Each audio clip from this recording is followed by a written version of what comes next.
But it makes no logical sense why an Uber passenger is not required to say they have a pet.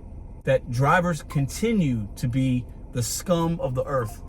This video might get me canceled. I don't know. The disability community might come after me. Oh, I'm about to get myself canceled. I'm about to get myself canceled. All the animal lovers out there, the people that have service animals that, for whatever reason, emotional support, you have a disability, you're blind. I'm about to get myself canceled because I have an opinion, because I'm reading this email from Uber that they sent me again. I talked about this briefly a couple of months back, and I firmly disagree with it, and it makes no logical sense to me. So I got to make a video and get your perspective, because this is absurd. Welcome back to Mr.BetonYou. Okay, first thing first, I understand people have service animals for reasons I just mentioned, and others I might not. And I'm gonna read this Uber email that I just got to you guys, that I just got from Uber to you guys. I'm gonna show you the screen recording or split screens. And I want you to see if you catch anything in here that makes no sense at all, okay? But first,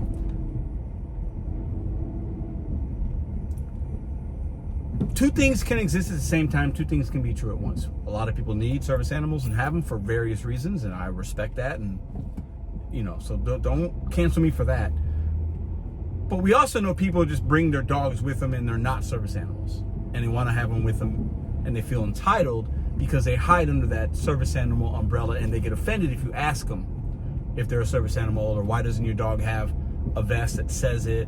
And there's a whole thing about that. It's on YouTube, there's videos, because people just want to do what other people do, even though that's not the same thing.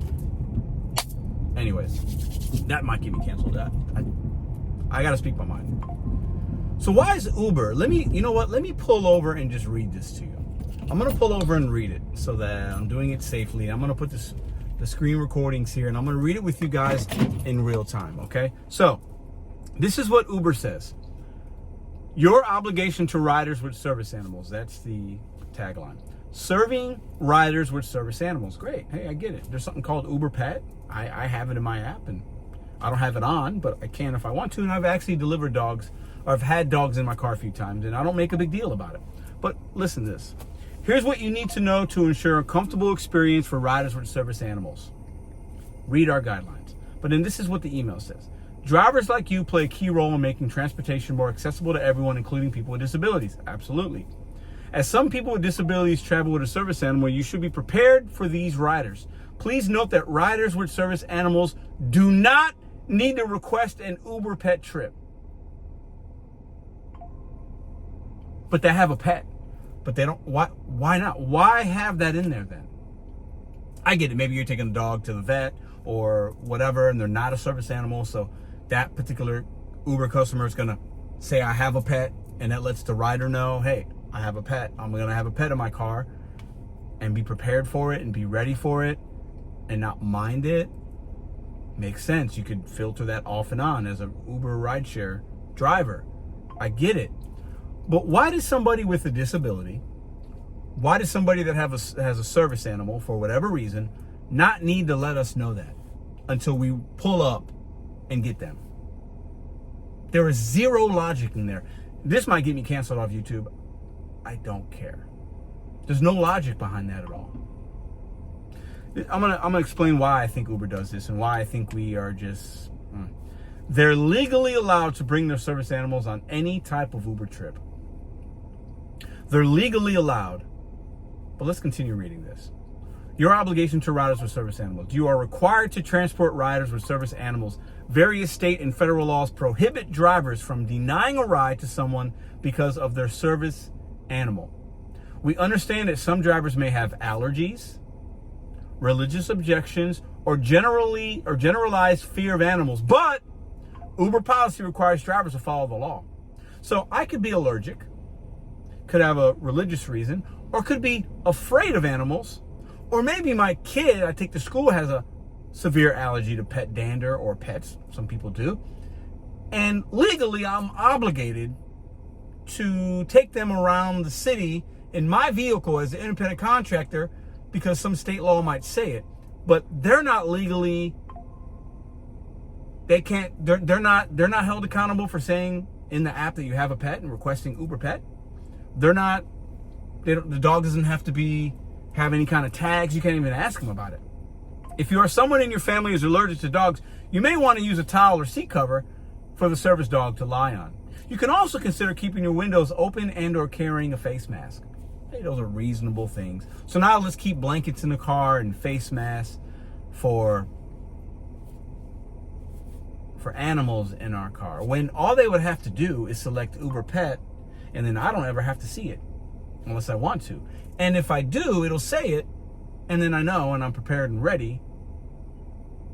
There's no logic and reason behind some of these laws and our pandering to society.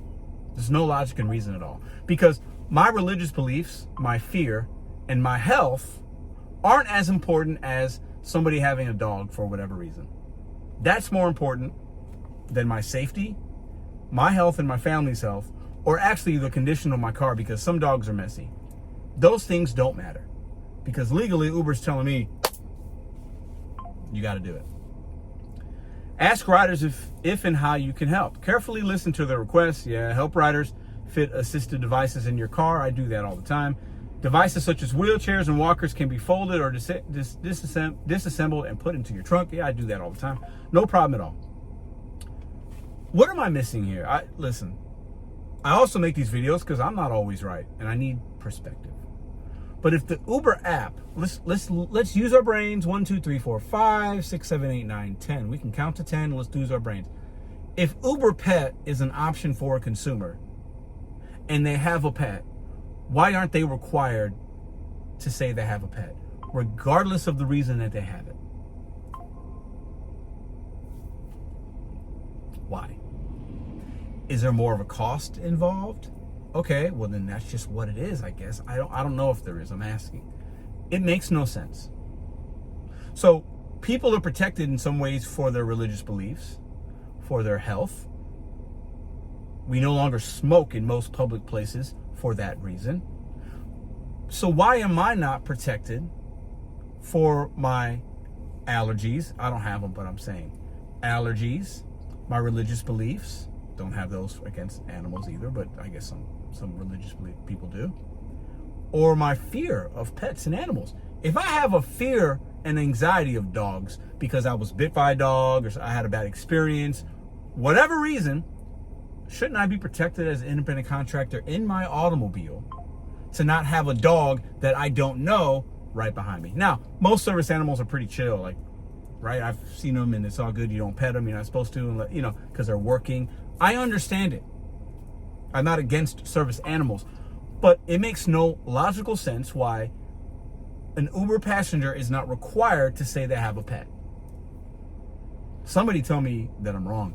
Somebody cancel me. Somebody report me to the news channel.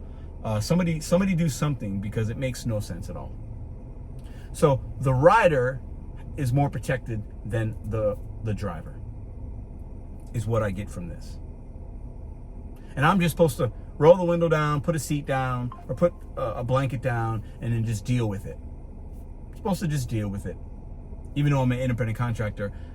This email sounds like they're reminding me. I get it. And what I would do if I had these issues, I don't, but some might, I would just cancel the trip. I see a dog, I just cancel it. If I have religious beliefs, I'm stating what the Uber said. If I have a real allergy that could make me maybe sick, maybe I would miss work because of it. People have varying degrees of allergies. And maybe I'm being extreme. Because if I pull up and a guy's got a dog and I didn't know it was a pet dog, I'm not going to cancel. I'm going to take him. As long as the dog is chill.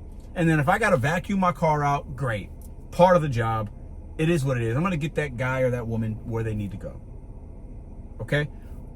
But I think it's reasonable to say the consumer should have to say they have a pet so that a driver has all the information before we waste our time and fuel getting somewhere and then now there's a dog or dogs. We could pick up a couple. So I have a pretty big vehicle. So realistically, I could pick up a couple. They both have big service dogs. And I'm supposed to just let them in where they're going to go. They're just going to be just all in my car, probably messy. Maybe I have an allergy. Maybe I'm scared and now I got to drive a vehicle that's several tons or whatever, and I'm driving scared because there's dogs behind me and I'm scared and I have a fear, but I'm supposed to do it legally? That's ridiculous. You should keep your passengers safe and not have a driver that might be scared or have an allergy, an allergic attack or something, and filter all those through the app that you already have with the filter of the Uber Pet, so that I don't have to drive compromised with your passengers. Uber, this is a fail. But I get it. Everybody's whatever. Everybody's, you know, people are different, but we don't want to treat them different. But people are different. And if you're different in any way, you should have to do certain things. I'm different. I have to do certain things. It makes no sense that drivers continue to be the scum of the earth compared to all this stuff, man. The way we are looked at is just like, just do it, figure it out. You're scared? Don't care. You're obligated. I'm not obligated to do anything, Uber. I can cancel that trip. But then obviously we can get deactivated for that. So maybe I am obligated. But why? I have more of an obligation than they do just by selecting Uber Pet? This video might get me canceled. I don't know. The disability community might come after me. I love y'all. This ain't about that. But we have rights. We should have protections. We should feel safe in our automobile. Especially if you have religious beliefs, as Uber stated, an allergy, children an allergy, or a generalized fear of dogs. But no, Uber is telling me I have to do it legally. I have an obligation. And they're telling you, you have no obligation at all to say you have a pet, or to even have any designation on the pet at all that it is a service animal. It's ridiculous. If they didn't have the pet filter, I wouldn't be making this video, but they do. And that should be one of the reasons they have it. But Uber doesn't care about you and I that are watching this video. They care more about their consumers and dogs than they care about you.